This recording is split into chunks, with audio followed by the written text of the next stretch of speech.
Kabla sijazungumza sana ya kwanza, tuelezee kwamba maendeleo endelevu na ustawi wa jamii inapaswa kuzingatia uwepo wa mazingira safi na salama kwa jamii yote.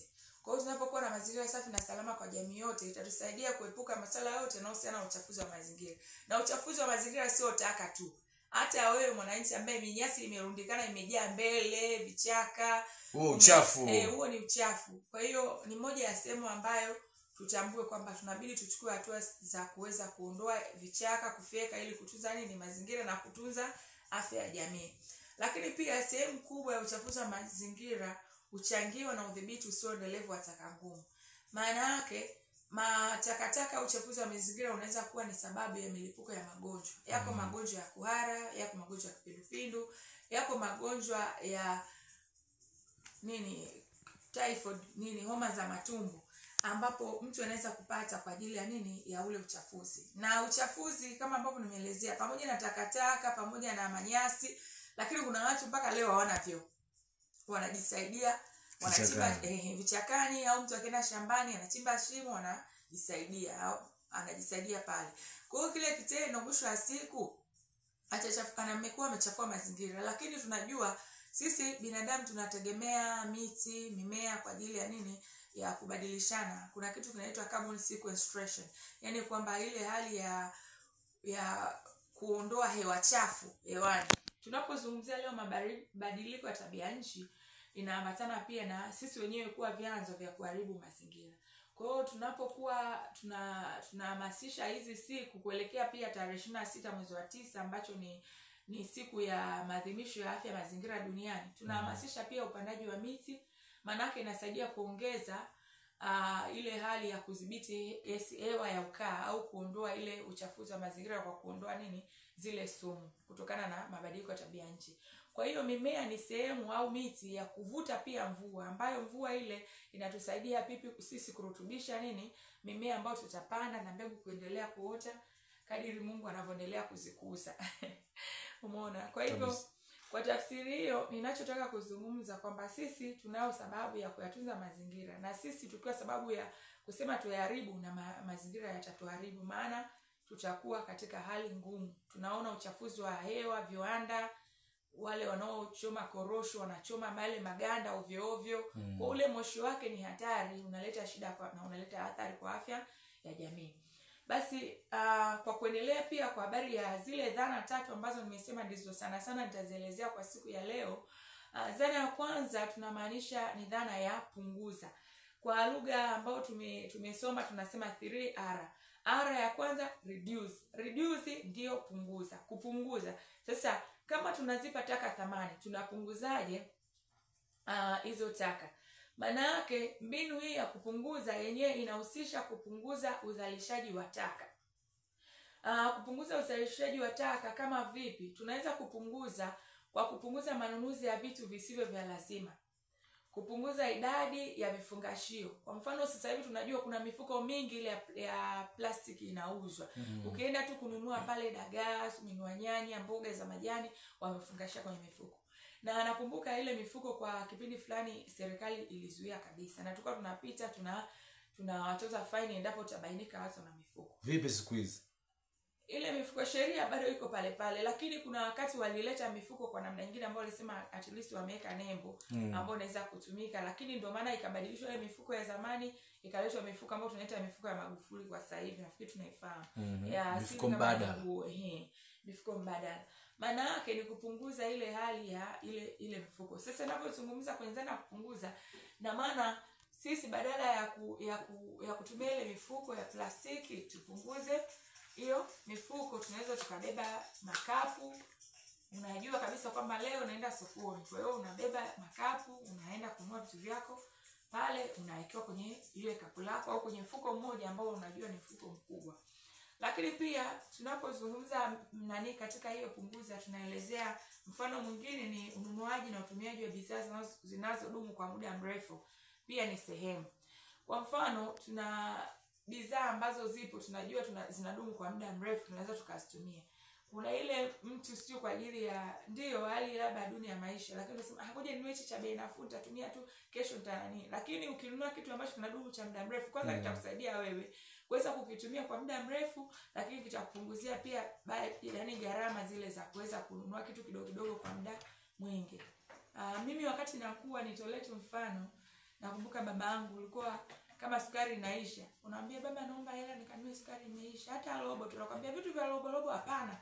Nunua kitu kama ni kilo 2 maana yake ukinunua kidogo kidogo maana yake inawahi kuisha, na unakuta unatumia hela nyingi kutumia kitu kidogo kidogo badala ya kununua kitu labda kilo nzima ambao unaweza ikakaa muda mrefu. Kwa hiyo kwa kupunguza hivyo inasaidia pia hata katika vitu vingine ambavyo kama plastiki au vitu makopo mafuta ambao tunatumia, tununue mafuta ambayo tunajua yatakaa muda mrefu, ili yale makopo tusiwe na makopo mengi madogo ambayo yanakuwa baadaye tunayatupa tu kama uchafu na kuchafua mazingira.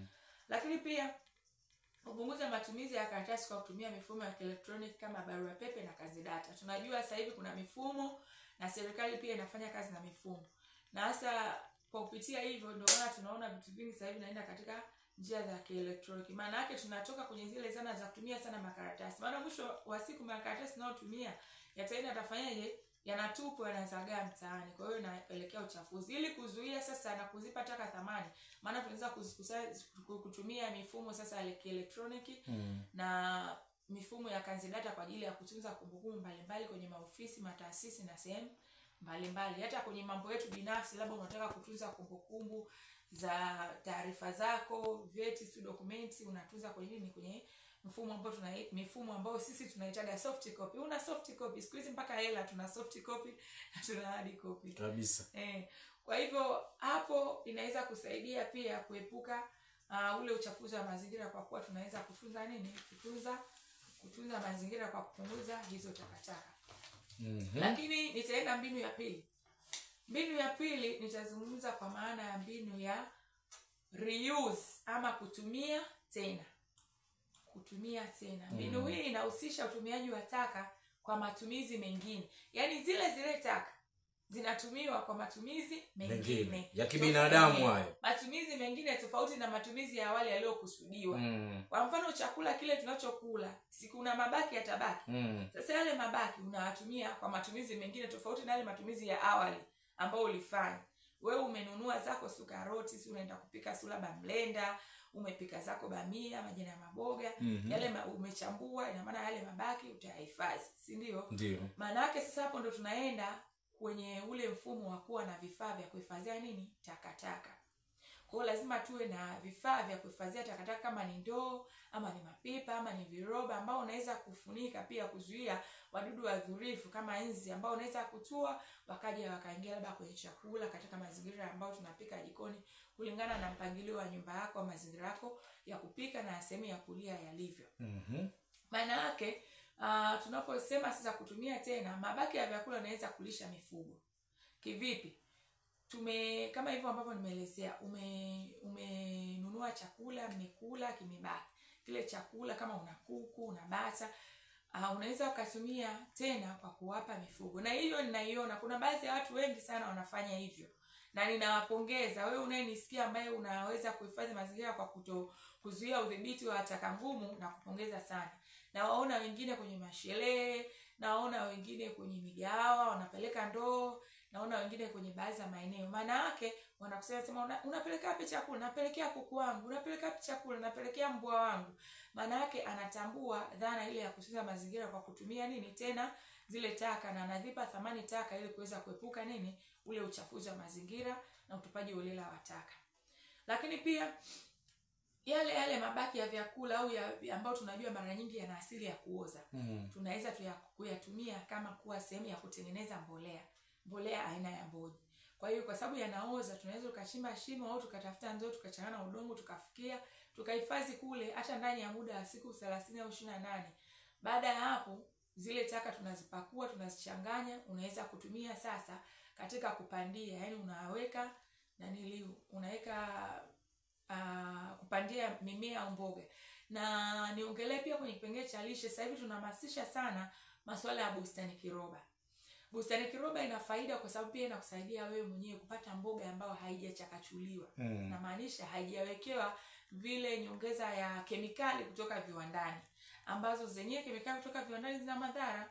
na tunatumia sana organic, yani zile kemikali za asili ambayo ikiwepo na mboji au kutengeneza mbolea wewe mwenyewe. Ndio. Ambapo hiyo mbolea kwa muda huu wa siku 30 unaweza ukaivundika. Ni kama kuivundika, inapoendelea kuoza unapochanganya na udongo, baadaye ukiipakua unaweza sasa kutengeneza kama ni kiroba chako ukajaza udongo au mchanga, ukaweza kutoboa ukapanda, au kama una beseni au yale maplastiki ambayo sasa tukutumia tena maplastiki ambayo yameisha kazi, mandoo ya rangi ambayo yameisha kazi ukayaosha, basi unatoboa kule kwa chini ili kuzuia maji kupita, ukapanda tena mboga zako mule, ukawa unatumia maji kidogo, hayaendi mengi, yale ambayo maji unasuguza vyombo, ama maji ambayo yani yale ambayo hana sabuni ukatumia. Maana mwingine sema maji tunatoa wapi? Mimi mfano binafsi ni mtu ambaye pia anafanya uhifadhi wa mazingira. Hata mtu akifanikiwa kaje nyumbani kwangu ataona tofauti. Kwa vitendo zaidi. Nafanya na nimepanda mboga, nimepanda maua, yani vitu napenda beautification, yani mazingira ambayo yana afya, kwa sababu pia yananiondoa stress ninapokaa na napata amani zaidi kwenye mazingira ambayo yananizunguka. Maana yake inanisaidia pia kupata mboga nyingine sio kusema nikanunue. Kwa hiyo ile inasaidia, lakini njia nyingine hata kama umepanda mboga, hayo mabaki yaliyooza yanaweza kukusaidia yenyewe, hata kama usichanganye na udongo, ukayavundika kwenye ndoo ambayo ina mfuniko, ukaweka maji ndani hata ya siku 7. Yale maji yanaendelea, yani yale mabaki na maji yanapochanganyikana yanatoa vile virutubisho ambavyo vinahitajika kwa ajili ya kuongeza rutuba kwenye udongo. Kwa sababu nilisoma Sokoine chuo cha kilimo, wakati tunajifunza habari hii tulijifunza ili mmea uweze kukua lazima ulishe udongo. Kwa hiyo tunaongelea kwamba lisha udongo ili udongo ulishe mmea. Vitu vinategemeana vyote. Ndio hivyo hata wewe na niliusa kizuri hapo ulipo. Ili uweze kuwa na afya, uimarike.